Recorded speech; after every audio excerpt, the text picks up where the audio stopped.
In the summer of 1982, Detective Linda Hayes, one of the toughest investigators in her department, finished her shift and drove off into the night. She never made it home. Her car was later found abandoned on a lonely stretch of highway. Her purse was inside. The driver's door was unlocked, but Linda had vanished. For 20 years her case went cold.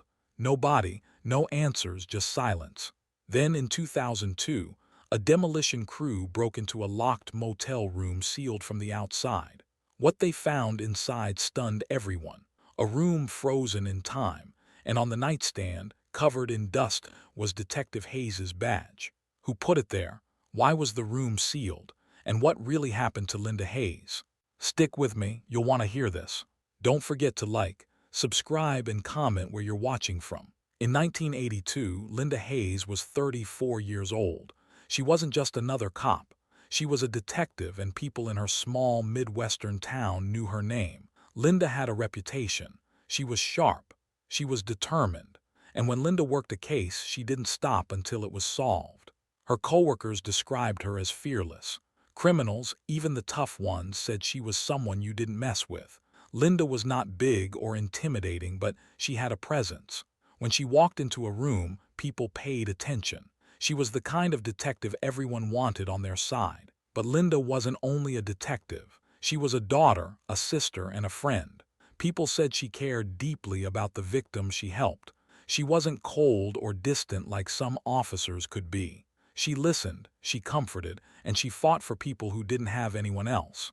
Her career was steady. She had solved robberies, assaults, and even helped track down a killer.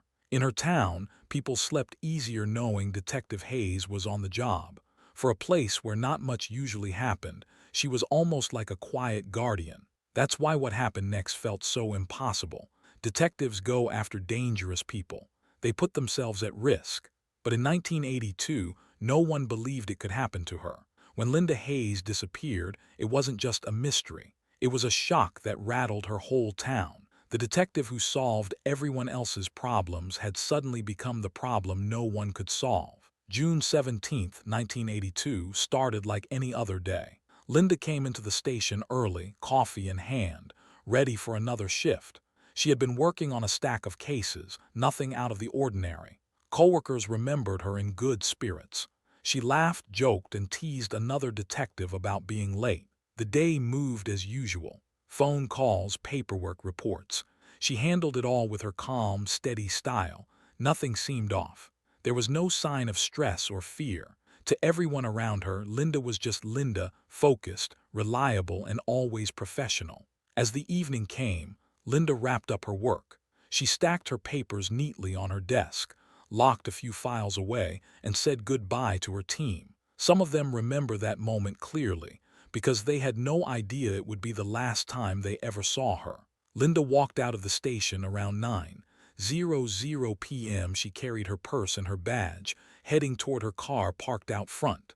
It was dark outside but quiet, a normal summer night. She got into her car, turned the engine on, and drove away. Nothing about that moment seemed unusual, but somewhere between the station and her home, Detective Linda Hayes vanished.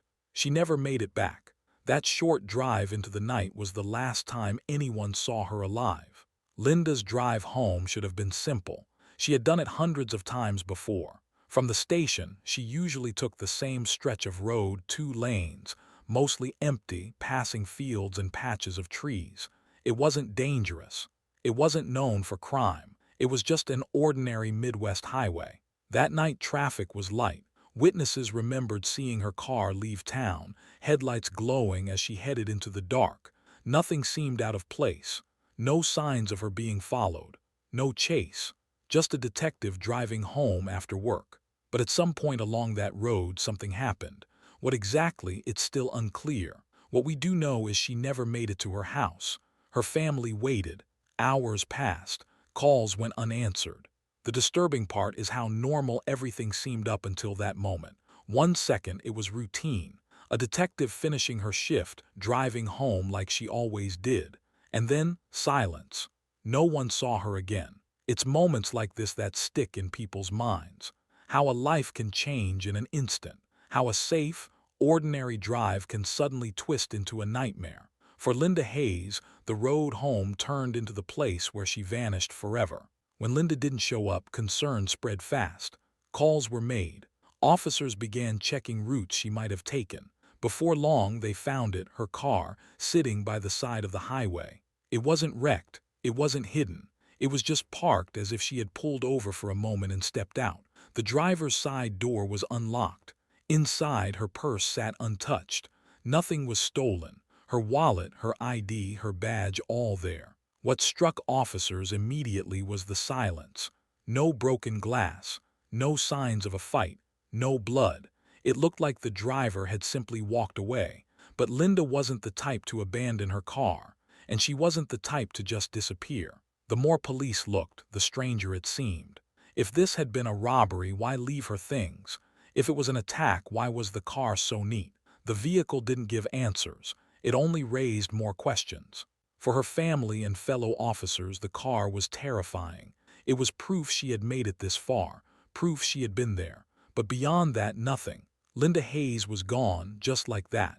The moment the call went out that Detective Linda Hayes was missing, the entire police department shifted into crisis mode. This wasn't just another case. This was one of their own. Radios crackled with urgency. Officers who were ending their shifts turned around and came back. Detectives rushed to the scene of the abandoned car. The sight of it was chilling. Some stood silently, staring at the unlocked door, the purse on the seat. Others barked orders, setting up a perimeter, combing the nearby fields with flashlights. Dogs were brought in, helicopters called overhead. Every resource the department had was thrown into the search. But behind the professional response there was fear. A detective going missing was not something anyone had prepared for. Linda was experienced, careful, smart. If she could vanish without a trace, what did that mean for the rest of them? Some officers whispered the thought out loud. If this was an attack, whoever did it was bold enough to take down a cop. That terrified everyone. The sense of safety inside the badge suddenly felt thin. In just a few hours, the department went from routine to panic. Detective Hayes was no longer solving cases. She was the case. News of Linda's disappearance spread through the town faster than anyone could control. By morning, everyone knew. Neighbors whispered on porches. Parents clutched their children a little tighter. Families locked their doors earlier than usual. This wasn't just a missing person. This was Detective Hayes, the woman who had solved robberies, stopped criminals, and made people feel safe. If she wasn't safe, who was? That thought shook the community to its core. People began calling the police station nonstop. Some offered tips, others begged for updates. Rumors filled the streets. Some swore they had seen strange cars near the highway. Others whispered about criminals Linda had put away, wondering if one had come back for revenge. The town felt exposed. A shadow hung over every street, every family. The protector was gone and no one knew why. Fear grew by the hour. In a place where crime had once felt far away, the disappearance of Detective Hayes made danger feel close, too close. And as the hours stretched into days, one thing became clear. This was not just a tragedy. This was a mystery that would haunt the town for years. The moment Linda's car was found, the search kicked into overdrive. This wasn't a slow response. Within hours, officers set up a command post near the highway. Flashlights cut through the dark fields. Radios buzzed nonstop. Dogs were brought in to sniff for Linda's scent. They pulled handlers through tall grass and toward the woods.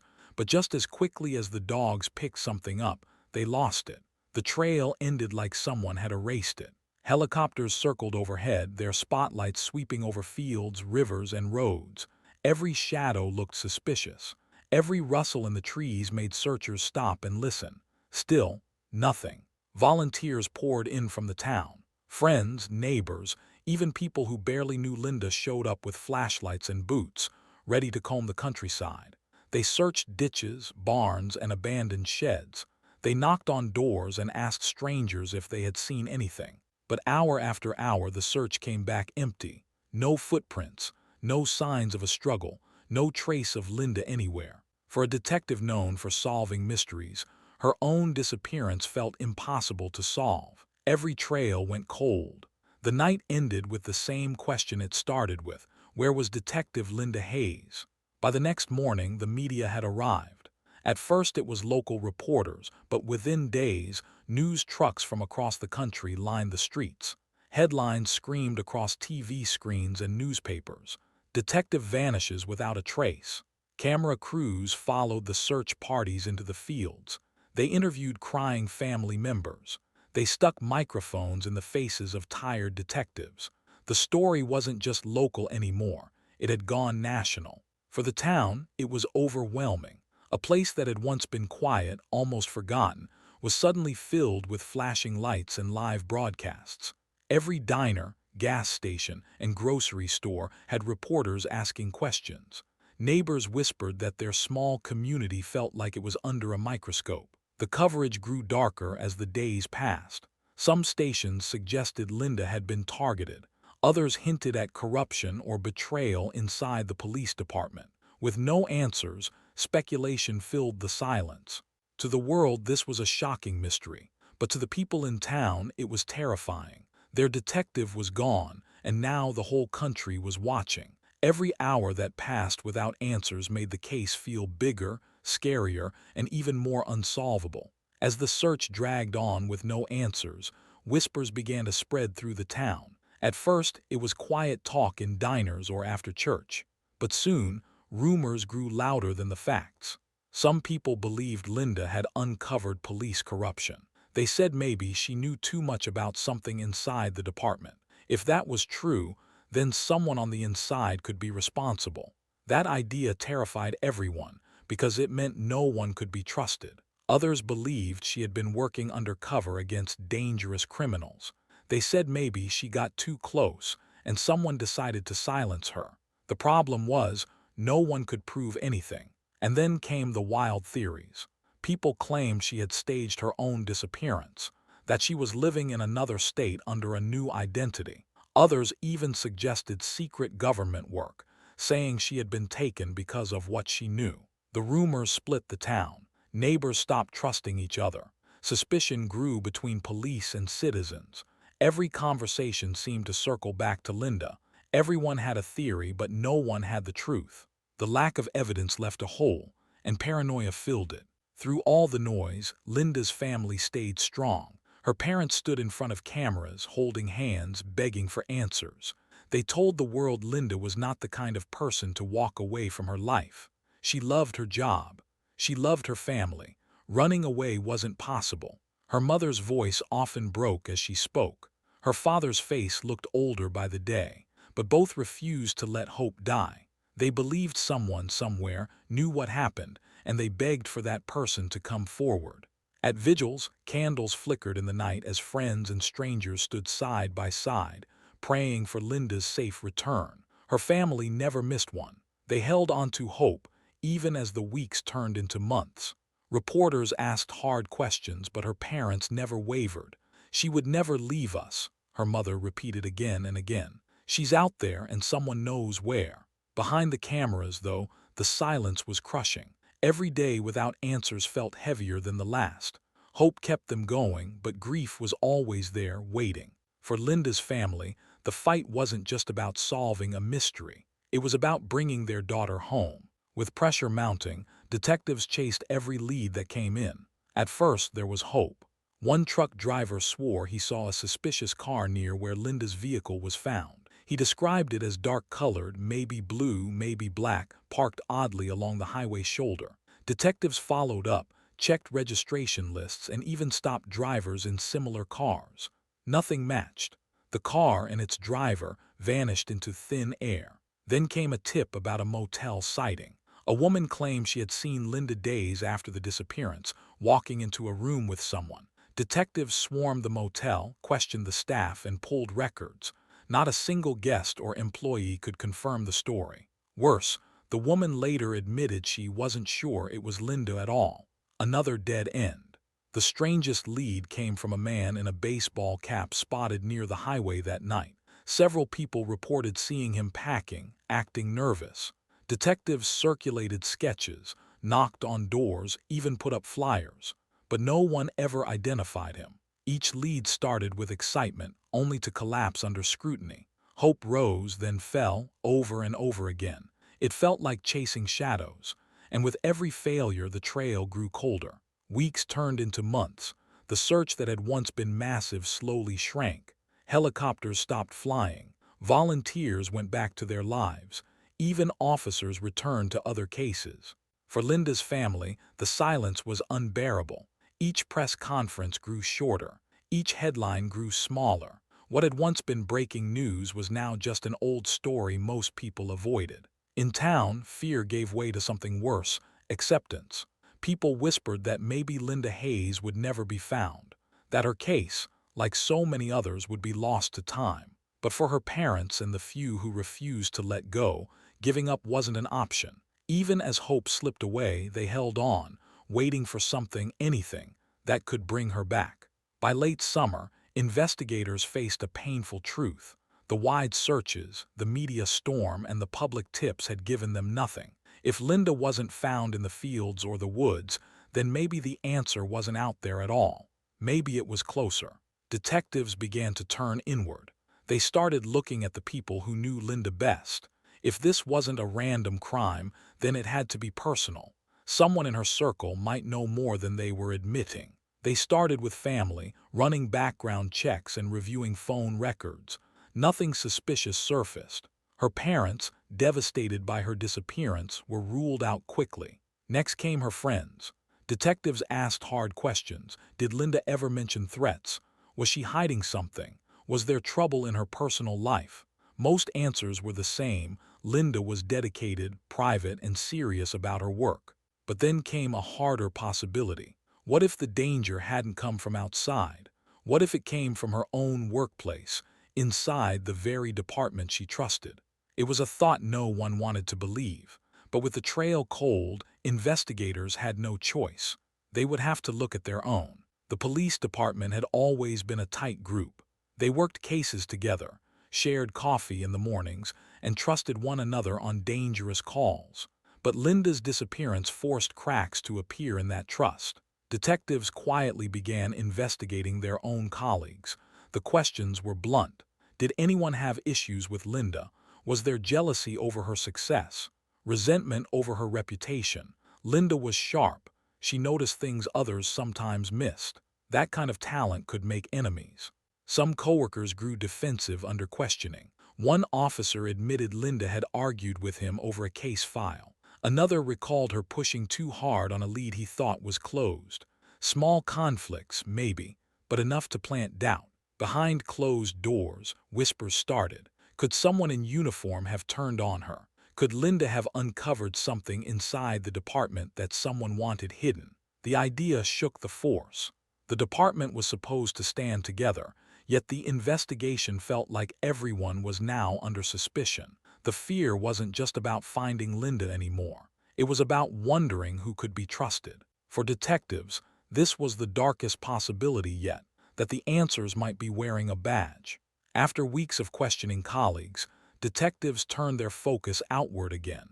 If Linda's disappearance wasn't personal from within the department, maybe it came from the people she had put behind bars. Linda had made plenty of enemies during her career. She was tough in the courtroom and relentless in investigations. Drug dealers, burglars, violent offenders. She had helped lock them away, and many of them had sworn revenge at the time of sentencing. Detectives started pulling case files. They went down the list of ex-cons Linda had crossed. Each name was checked. Where were they the night Linda vanished? Who had motive? Who had opportunity? Interviews followed. Officers knocked on doors, tracked down parolees, and dragged old troublemakers into interrogation rooms. Some denied even knowing Linda. Others made comments like, "She got what was coming," but when pressed, none of them could be tied to her disappearance. Alibis were checked and rechecked. One man had been out of state. Another was confirmed to be at work. Some were in jail at the time she went missing. Piece by piece, suspects were crossed off the list. The problem wasn't lack of hatred. Plenty of people had reason to dislike Linda Hayes, but having motive wasn't the same as proof. And in every case, the evidence just didn't stick. For detectives, it was another crushing dead end. The criminals she had put away may have wanted revenge, but none of them could be tied to what happened on that lonely highway in June 1982. As investigators sifted through Linda's files, a chilling possibility began to surface.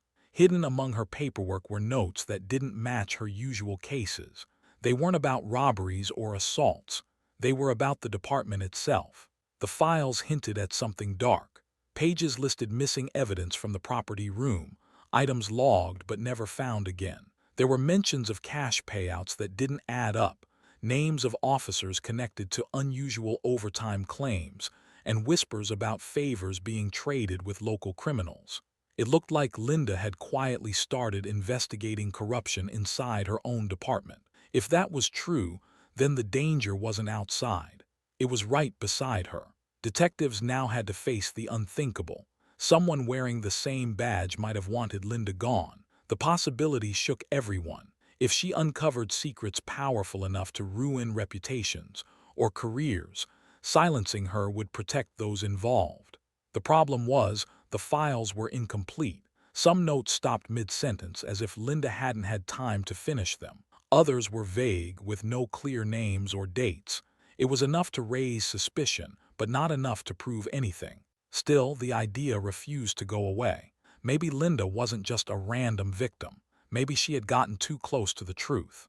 For the first time, detectives realized they might not just be chasing a missing person case. They might be uncovering the very reason Linda disappeared in the first place. As detectives dug deeper, a new name kept coming up. A local motel owner on the edge of town. Witnesses swore they had seen Linda speaking with him just days before she vanished. The sighting stood out because Linda wasn't known to spend time at that motel. When police questioned the man, his answers were vague. He admitted he might have spoken to her, but he couldn't remember what about. His timeline shifted with each interview. One day he said it was in the morning. Another time he claimed it was late at night. The inconsistencies only made him look worse. Rumors began to swirl. People in town whispered that his motel wasn't just a motel. They said it had ties to drugs, gambling, and other illegal activities. If Linda had been looking into corruption or criminal networks, maybe that motel was part of it. Detectives pressed harder, but nothing solid came out. The man denied involvement, denied knowing anything about Linda's disappearance, and no physical evidence connected him to her case. Without proof, they couldn't charge him. Still, suspicion lingered. The motel, with its flickering neon sign and shady reputation, became a symbol of unanswered questions. Every time investigators hit a wall, the memory of that motel sighting pulled them back. It was one of the last real leads in Linda Hayes's case. And just like the others, it faded into nothing. By the end of 1983, the case against every suspect had collapsed. The colleagues Linda worked beside, the criminals she had put away, the whispers of corruption, even the motel owner, each lead had been torn apart, checked, and discarded. Files stacked higher and higher on detectives' desks. Each folder held names, notes, interviews, timelines, but none of them connected to Linda's final moments. It was as if the ground had opened up and swallowed her whole, leaving nothing but questions. Detectives admitted in private how hopeless it felt. Some said the case haunted them more than any murder scene. At least with a body, there were clues. Here, there was nothing but shadows. The community grew restless. People wanted answers, but investigators had none to give. Each press conference ended the same way. We are still working every lead. But everyone knew the truth. The trail had gone cold. For Linda's family, every day without answers was like living in slow motion. For the department, it was a wound that wouldn't heal. And for the town, it was the birth of a legend. The detective who had once solved everyone else's mysteries had now become the town's greatest mystery of all. By 1985, 3 years after Linda Hayes vanished, the investigation reached its breaking point. Detectives had chased every lead they could find. They had questioned colleagues, ex-cons, motel owners, and even members of their own department. Each time, the trail ended in the same place, nowhere. Inside the station, frustration turned to silence. Files stacked in boxes, labeled and sealed. Photos of Linda's car, her purse, witness sketches, all packed away and moved into storage. Detectives who once promised her family answers now spoke in hushed tones, admitting what nobody wanted to say. They had nothing. The official announcement was quiet but devastating. The case of Detective Linda Hayes was being declared cold. It didn't mean it was forgotten. It meant there were no more active leads, no more officers assigned full-time, no more late-night calls chasing shadows. For the department, it was a heavy failure. Losing one of their own and never finding out what happened left scars on everyone. Some officers retired still haunted by Linda's name. Others avoided speaking of her at all, like silence could erase the shame. The truth was simple and brutal. The town's brightest detective had vanished, and 3 years later, no one had an answer. While the police stepped back, Linda's family refused to stop. Every year, on the anniversary of her disappearance, they organized a candlelight vigil.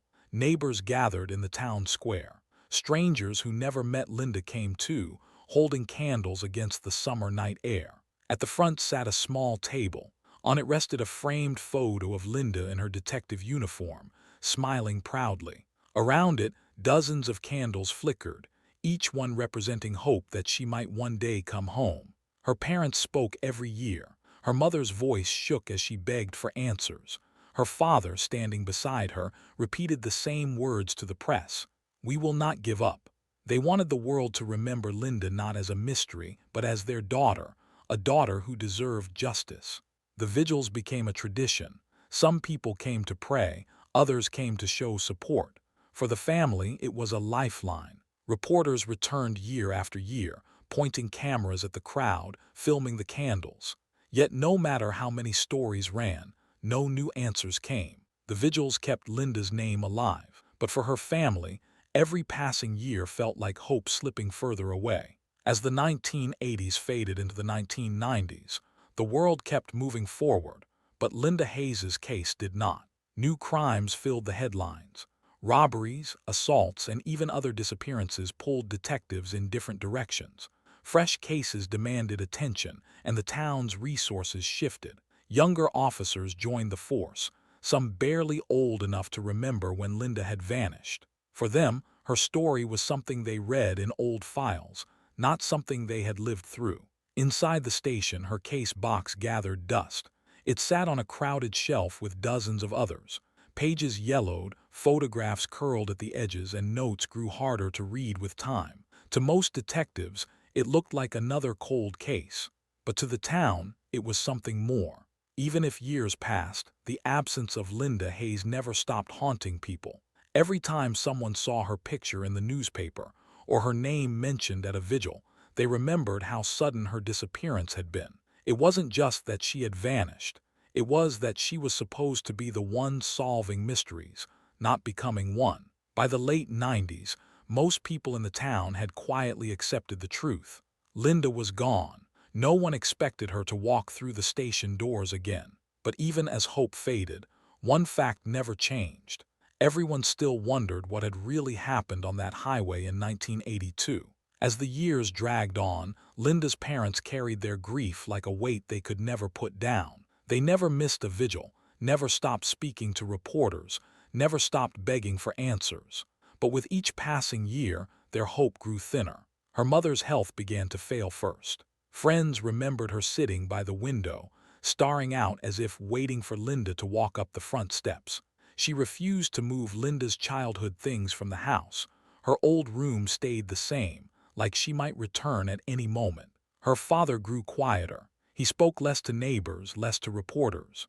The pain wore him down, and though he stayed strong for the vigils, those close to him said they could see the exhaustion in his eyes.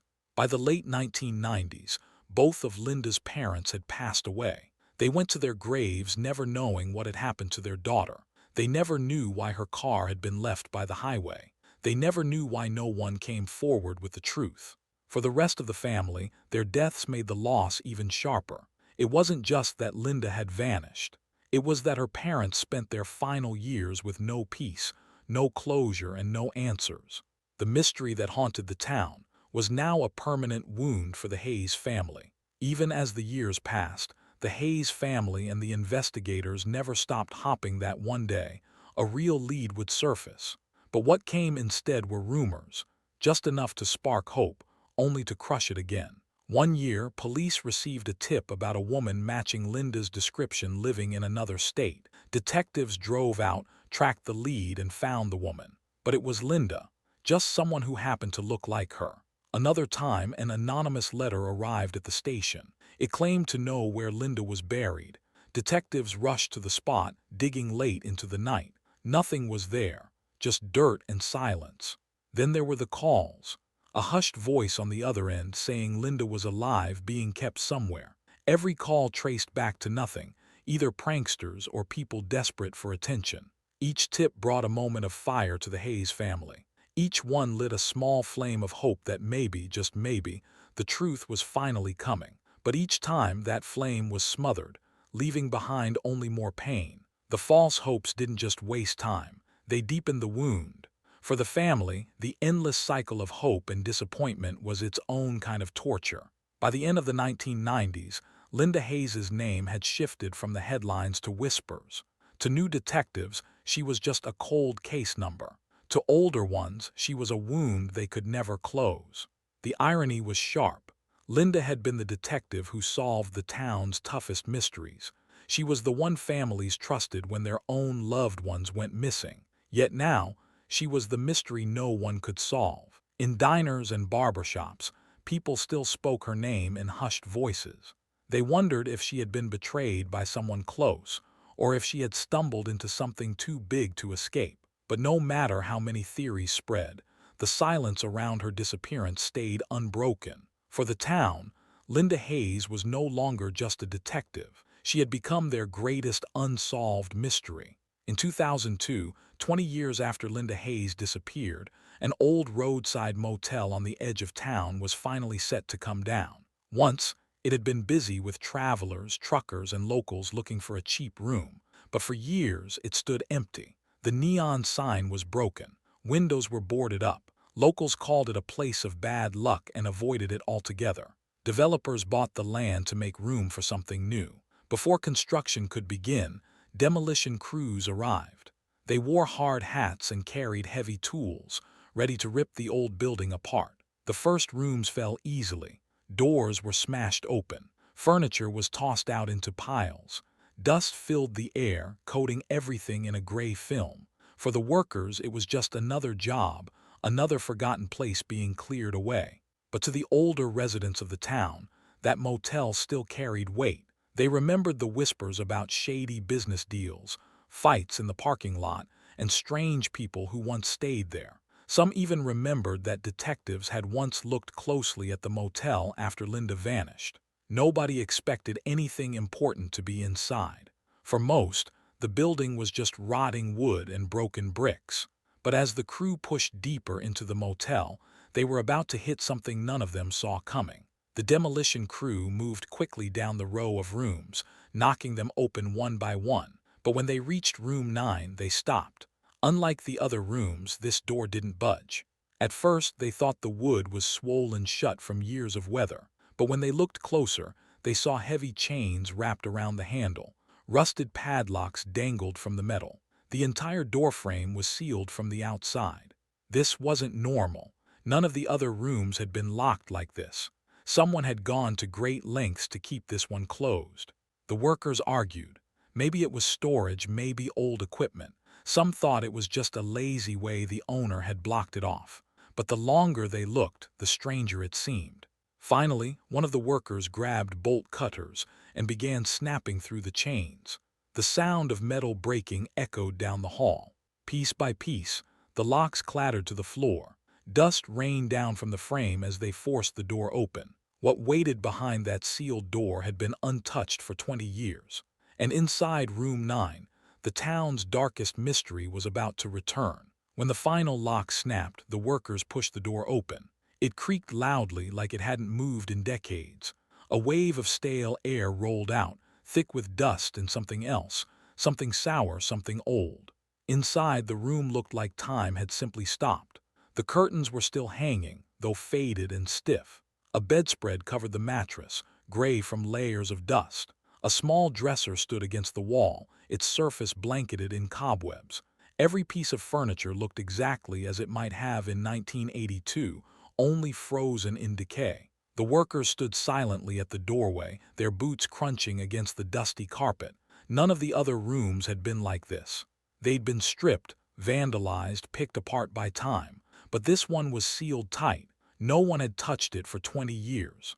A chair sat beside the nightstand, slightly pulled out as if someone had just been sitting there. On the floor, an ashtray filled with old cigarette butts. A single glass stood on the table, coated in grime. It was eerie, like someone had walked out and never returned. The men exchanged nervous glances. This didn't feel like a storage room. It felt like a time capsule. And the longer they stood there, the heavier the air seemed to grow, pressing down on them with a sense of dread. None of them knew it yet, but inside this frozen room was the key to a mystery that had haunted the town for 2 decades. One of the workers stepped further into the room, his flashlight beam cutting across the dusty surfaces. That's when he saw it, something small and metallic on the nightstand beside the bed. At first, it just looked like a lump under the thick layer of dust. But when he brushed it with his glove, the object caught the light and glinted. He froze. The others gathered around as he carefully wiped more of the dust away. Slowly, the shape became clear, a police badge. Not just any badge. Stamped across the metal, barely dulled by time, were the words, Detective Linda Hayes. The room went silent. Every man felt the weight of what they were staring at. This wasn't trash. This wasn't some forgotten piece of junk. It was the badge Linda carried the night she vanished. The workers exchanged nervous glances. Some backed away from the nightstand entirely. They knew the story. Everyone in town did. And now here was proof, real proof, that Linda Hayes had been inside this room. Hands shaking, one of them pulled out a phone and called the police. He could barely get the words out. You need to come here, right now. Within the hour, squad cars surrounded the crumbling motel. Detectives and crime scene techs sealed off the building. The workers were ushered outside, left staring at each other in shock. Inside, investigators moved carefully, photographing everything. The badge sat on the nightstand like a ghost from the past. It was the first real piece of evidence in 20 years, and it had just blown the case wide open. Within hours, the motel looked less like a demolition site and more like a crime scene. Patrol cars lined the road, their lights flashing against the crumbling walls. Yellow tape was strung across the property. Officers kept curious neighbors and reporters at a distance. Detectives moved straight into room 9. The air was thick with dust, but they worked carefully, snapping photos of every corner. The bed, the chair, the ashtray, the dresser. Nothing was ignored. They bagged cigarette butts, collected fibers, and lifted prints from surfaces that hadn't been touched since the early 1980s. At the center of it all was the badge.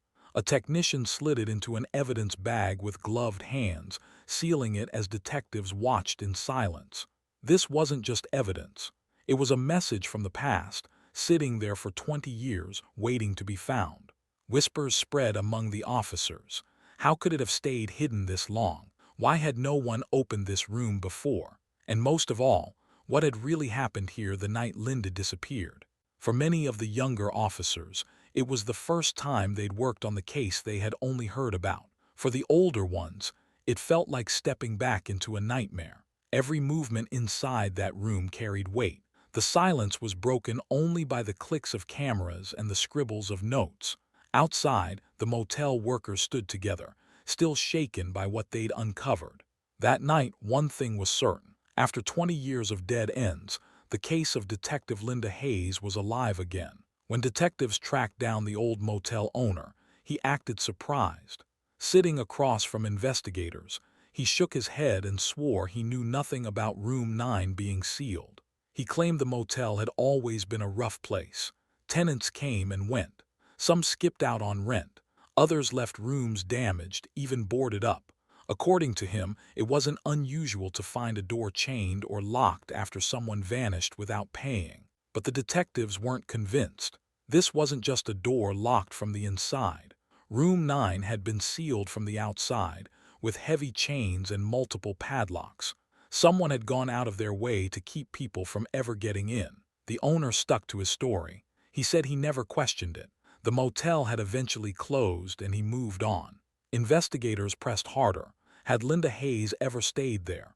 Had she ever been seen talking to him? He shrugged, saying he didn't remember much from those years.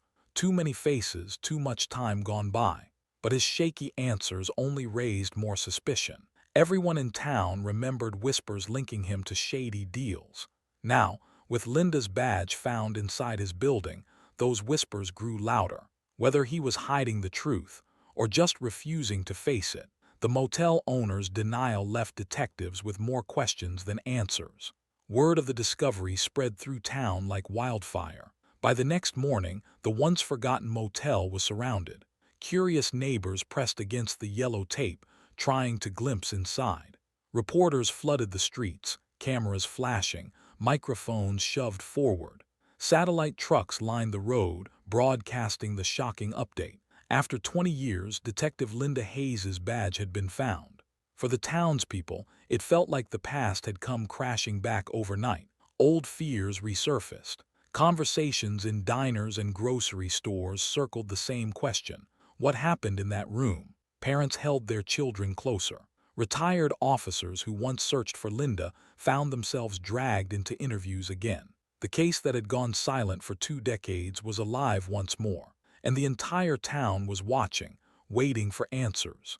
As soon as police took control of Room 9, forensic teams moved in. The space looked ordinary at first glance, just dusty furniture and old curtains, but investigators knew every detail mattered. They began by sweeping the floor. Beneath the thick layer of dust, a few cigarette butts appeared, their filters yellowed with age. Each one was carefully bagged, because even after decades there might still be DNA. Next, they checked the walls and nightstand. Black powder revealed smudged fingerprints along the headboard and dresser. Some were blurred, others incomplete, but it was enough to suggest people had touched these surfaces long after the room should have been empty. Then came the bed. The mattress was lifted, creaking under its own weight. Tucked underneath, hidden deep in the springs, was something unexpected, a small, faded notebook. Its cover was cracked, the paper inside stained and yellow. The room fell quiet. Detectives leaned in as an officer carefully opened it. The first few pages were blank, but others contained faint writing. The ink was faded, but the words were still visible. It wasn't much, just scattered notes and initials. But in a case that had been cold for 20 years, even the smallest clue felt massive. Every object, every cigarette, every print, every scribbled word was photographed, logged, and sealed. The evidence was like a time capsule, frozen in that motel room since the early 80s. And for the first time in decades, investigators felt like the mystery of Detective Linda Hayes might finally crack open. Back at the lab, analysts examined the notebook page by page. At first, the words seemed random, short sentences, incomplete thoughts, initials scrawled across the margins. But then a handwriting expert compared it to Linda Hayes's old case files. The loops of the letters, the way she wrote her capital L, it was identical. The notebook had Linda's handwriting. That changed everything. Investigators realized Linda had been inside Room 9. At some point after her disappearance, she had held this notebook and written these words. Some entries looked like notes from an investigation, names, dates, addresses. Others were more personal, like she was trying to leave a trace of herself behind. One line stood out, "Not safe, watched." Another said, "Trust no one." Detectives debated what it meant. Was Linda working a case at the motel, or was she being held there, writing in secret? Either way, the notebook proved she hadn't just vanished into thin air. She had been alive after leaving her car on the highway. She had made it to this motel room. Combined with the fingerprints and cigarette butts, the evidence painted a chilling picture. Linda hadn't run away. She hadn't staged her disappearance. She had been trapped.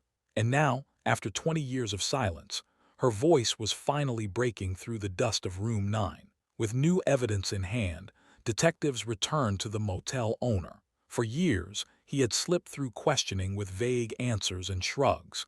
But now, Room 9 had given investigators something solid to work with. They brought him into the station, sat him down, and began again. The man tried to act calm. He repeated what he had always said.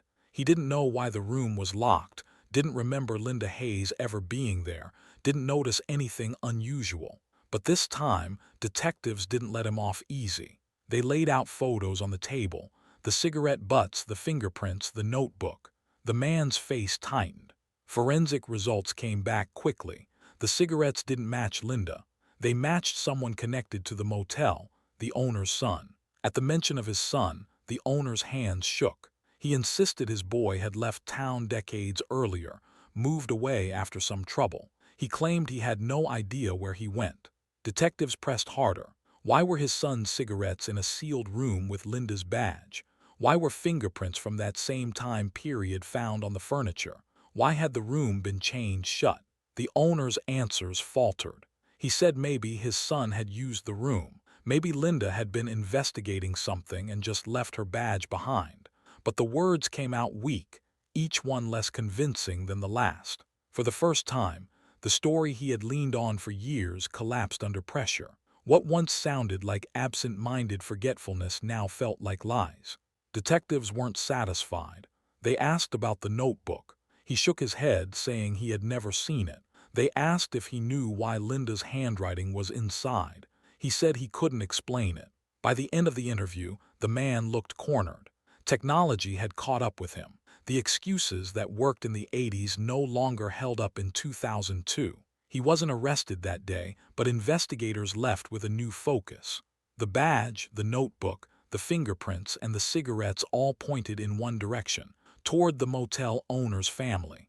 And for the first time in 2 decades, the truth felt closer than ever. The lab results were clear. The cigarette butts from room 9 didn't just belong to anyone. They belonged to the motel owner's son. Detectives knew this man's name well. Back in the early 80s, he had been a constant source of trouble. Police reports showed a pattern of violence, bar fights, assaults, threats.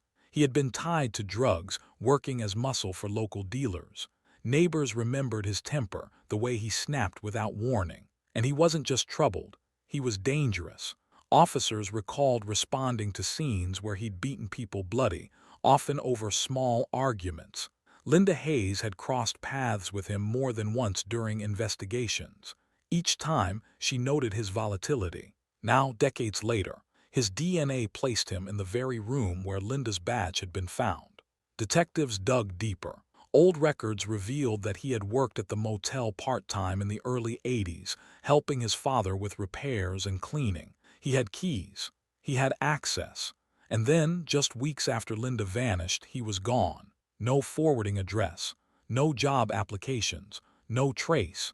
It was as if he disappeared off the map. The timing was impossible to ignore.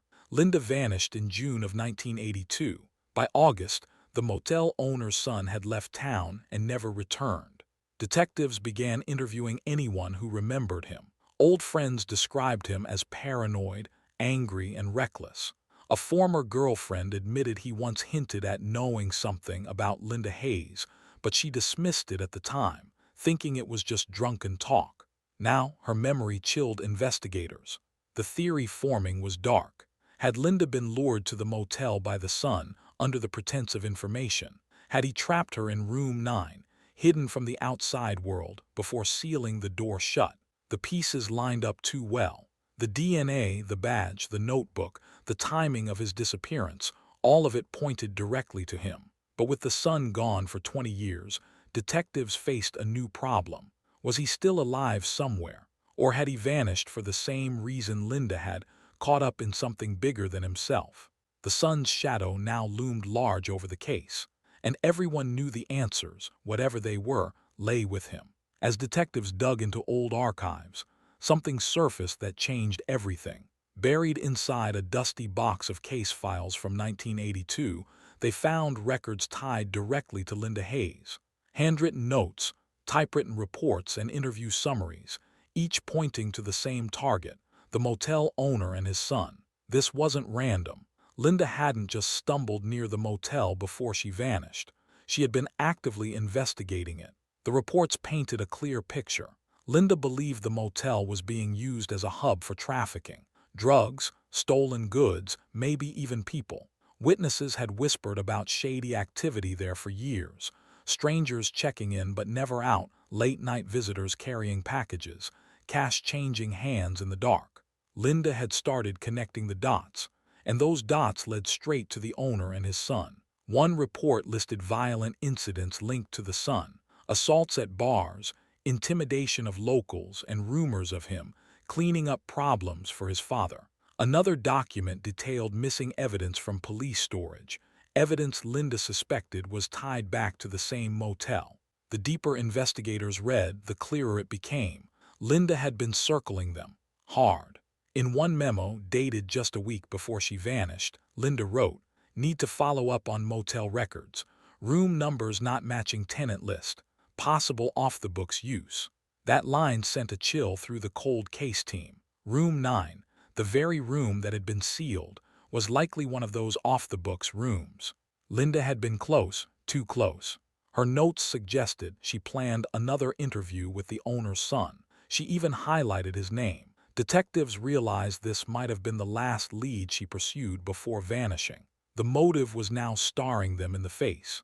If Linda had uncovered trafficking, if she had evidence that could bring down the motel and its owners, then silencing her wasn't just personal, it was protection. This explained everything. Why her car was left abandoned, why her badge was hidden in the motel, why Room 9 had been sealed and forgotten. Linda Hayes hadn't been in the wrong place at the wrong time. She had been in the most dangerous place possible, the center of the case she was building. The motel wasn't just a backdrop to her disappearance. It was the reason she disappeared. As investigators connected the clues, a chilling theory began to form. Room 9 wasn't just a random sealed space.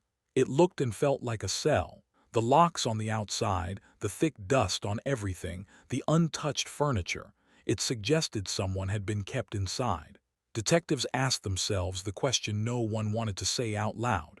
Had Linda been lured there, locked in, and held captive? The evidence lined up. The cigarette butts, the fingerprints, and the notebook in her handwriting all pointed to her presence in that room. The badge left behind felt like either a trophy or a desperate sign. The timeline made sense, too. Linda had been investigating the motel owner and his son. She may have agreed to meet them, thinking she could finally get the evidence she needed. But instead of an interview, it turned into a trap. The sealed door was the most damning clue. Why chain and padlock a room from the outside unless someone was being kept in? And why leave it sealed for 20 years unless what was inside was something no one wanted discovered? Detectives imagined the scene in 1982. Linda walks into room 9, perhaps willingly. The door shuts. Chains click into place. From that moment on, she's cut off from the world. It was a horrific thought. The town's best detective, who had dedicated her life to solving crimes, possibly reduced to a prisoner in a dirty motel room. Some investigators believed she may have been alive there for hours, maybe days. Others thought the capture turned violent almost immediately. Without a body, without more evidence, they couldn't say. But the signs were strong enough that the captive theory became the central working idea. It explained why her car was abandoned, why she never made it home, why no one heard from her again. It even explained the silence afterward. If her captors controlled the scene, they controlled the story. For detectives, the horror wasn't just imagining what happened inside that room. It was realizing that for 20 years the answer had been sitting there, locked behind a door, hidden in plain sight. Room 9 wasn't just a motel room. It was possibly Linda Hayes' prison. For 2 decades, the case of Detective Linda Hayes had been nothing but a wall of silence. No answers, no progress, just pain and rumors.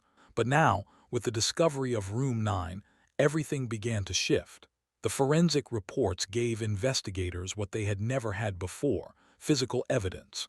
The cigarette butts, tested with modern DNA tools, matched the motel owner's son. His name had been floating around the case files for years, but without proof, it had meant nothing. Now, for the first time, science tied him to the room where Linda's badge was found. Old reports confirmed what Linda had been working on. She had been closing in on both the owner and his son for trafficking and violent crimes. This wasn't guesswork anymore. She had been investigating them, and then she vanished. The overlap was too precise to ignore. The sealed room told its own story. Chains, padlocks, dust, all of it suggested Linda had been held inside. The notebook with her handwriting confirmed she had been there. The pieces finally connected. Detectives began to rebuild the case step by step. They pulled the old interviews with the motel owner, noting how vague his answers had been, how often his story had shifted. They tracked down people who had once worked at the motel. Some admitted they'd always suspected something strange about Room 9. Others recalled the son's violent temper and how he disappeared around the same time Linda did. It was like the fog of 20 years was finally clearing. The theory was grim, but it made sense. Linda had been lured to the motel under the promise of information. Once inside, she was trapped. The son, angry, unstable, and desperate to protect his father, likely played the main role. Whether Linda was killed there or moved later was still unclear, but the evidence pointed straight to the family that had run the motel. For the first time in years, investigators had momentum. They reopened the file as an active case. Press conferences were held. The public was told that new evidence had been found, though the most disturbing details were kept quiet. For Linda's surviving family members, it was both heartbreaking and hopeful. Heartbreaking to think she may have suffered in that locked room. Hopeful because, at last, the truth was no longer buried. Detectives knew they still didn't have every answer, but the silence had finally broken. The badge, the DNA, the room, they all told a story. And after 20 long years, the story of what happened to Detective Linda Hayes was finally starting to surface. Detectives finally had enough pieces to rebuild what they believed happened on the night of June 17, 1982. The motel owner's son was the key. He knew Linda was investigating him and his father. He also knew Linda wanted proof, something that could close her case. Investigators believe he used that against her. The theory went like this. He contacted Linda, offering information. Maybe he promised records, names, or even a confession.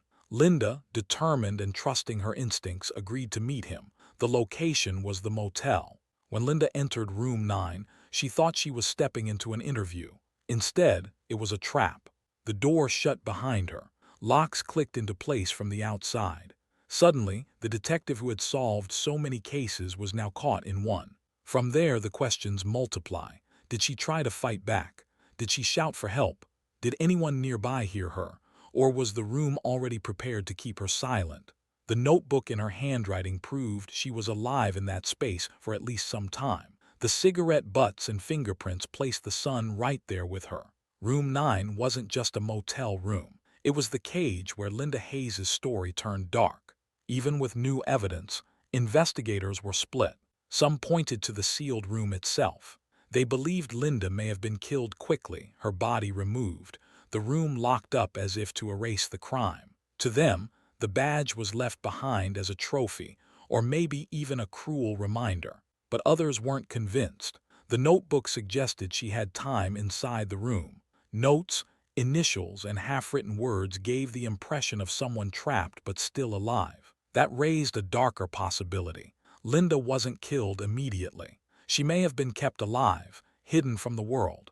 And later, she could have been moved to another location when the heat from her disappearance grew too intense.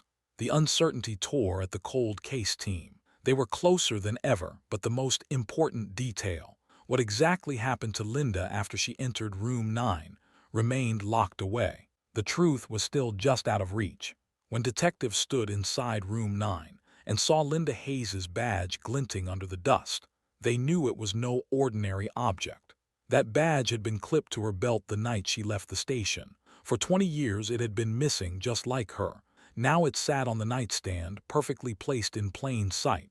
The question was, why? Some investigators believed Linda herself put it there. Maybe she realized no one was coming to rescue her. Maybe, in a final act of defiance, she left her badge as a marker, a way to say, I was here. If true, it meant she had at least a few moments of control, enough to leave behind the one thing that tied her to her duty. But others weren't so sure. To them, the placement felt staged, too neat, too deliberate.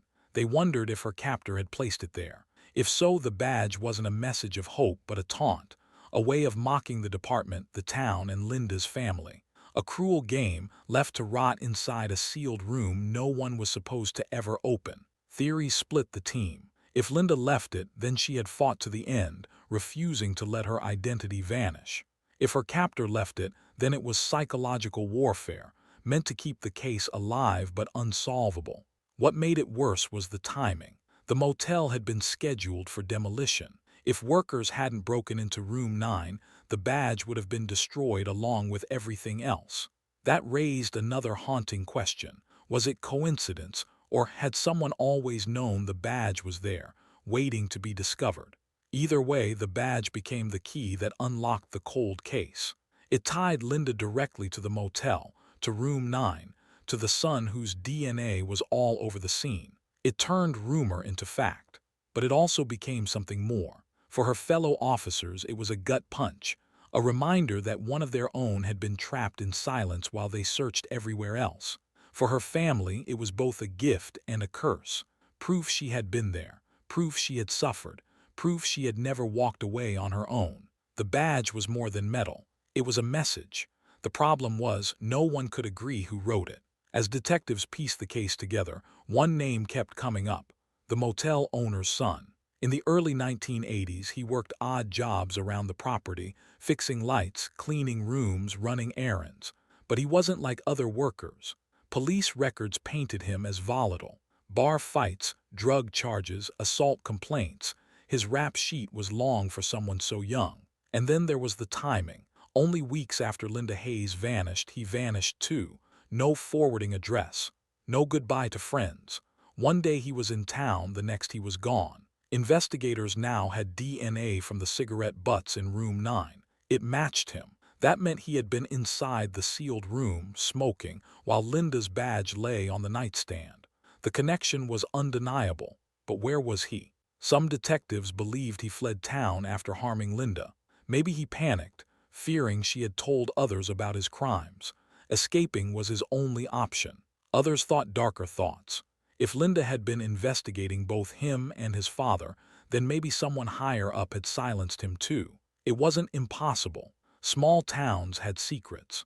And with whispers of corruption already surrounding the case, the idea that he had been removed to keep the truth hidden didn't seem far-fetched. Family members described him as unstable, unpredictable. Old friends remembered how his moods would swing from calm to explosive in seconds.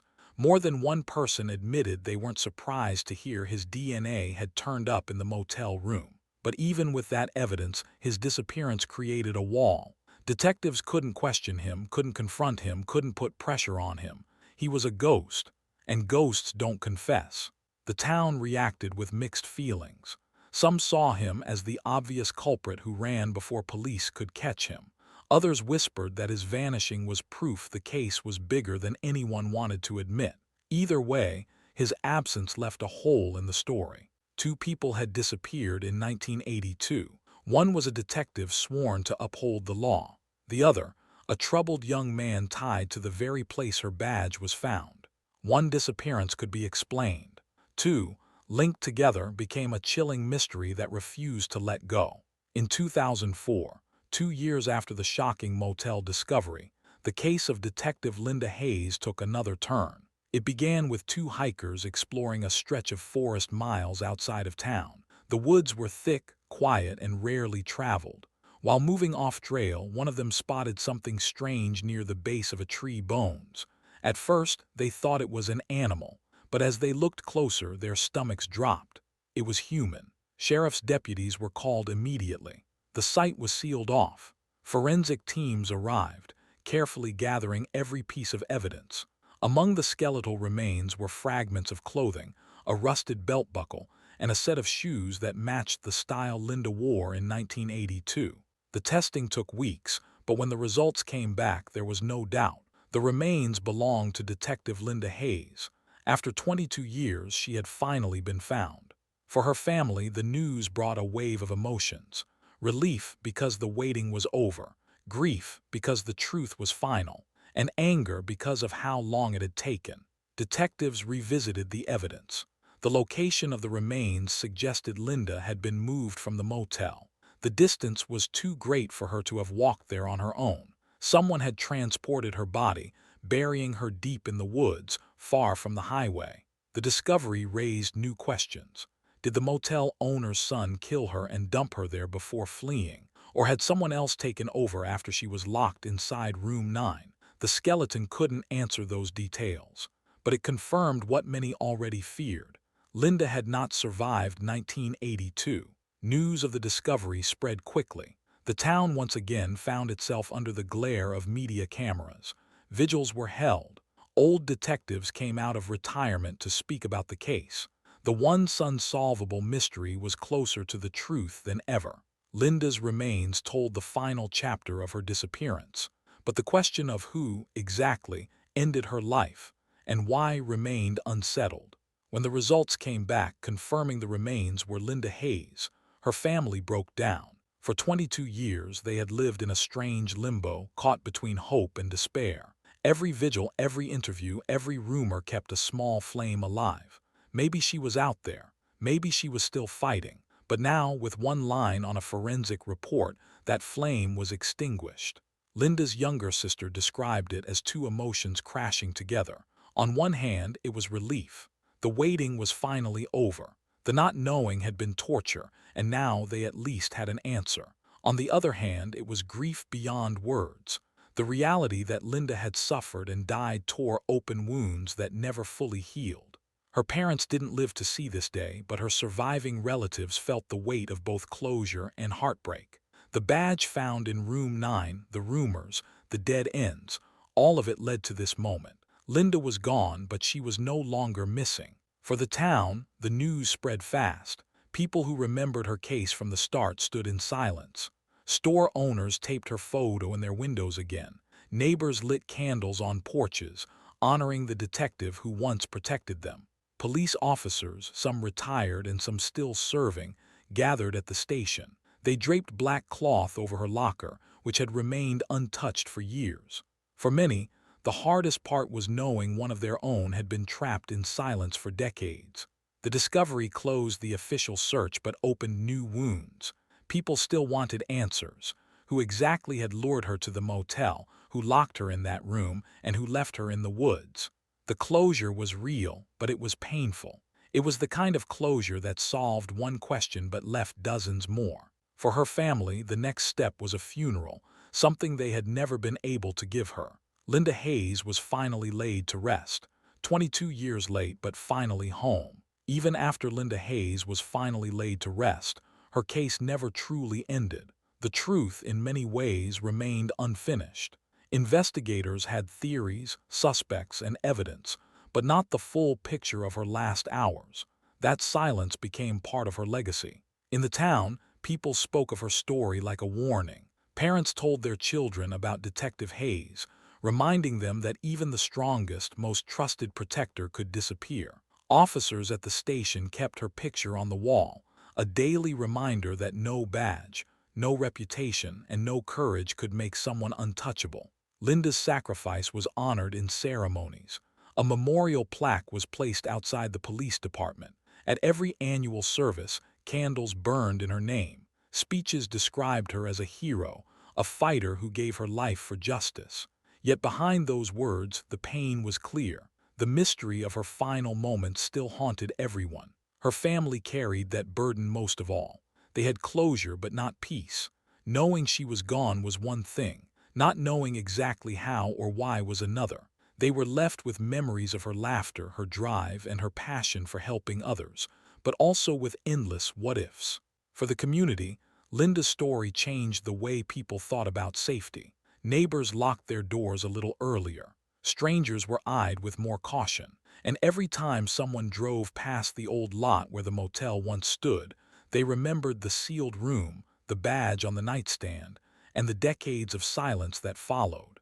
Linda Hayes's name became more than a tragedy. It became a symbol, a reminder that justice can be fragile, and that even those who fight hardest for it are sometimes the ones who pay the highest price.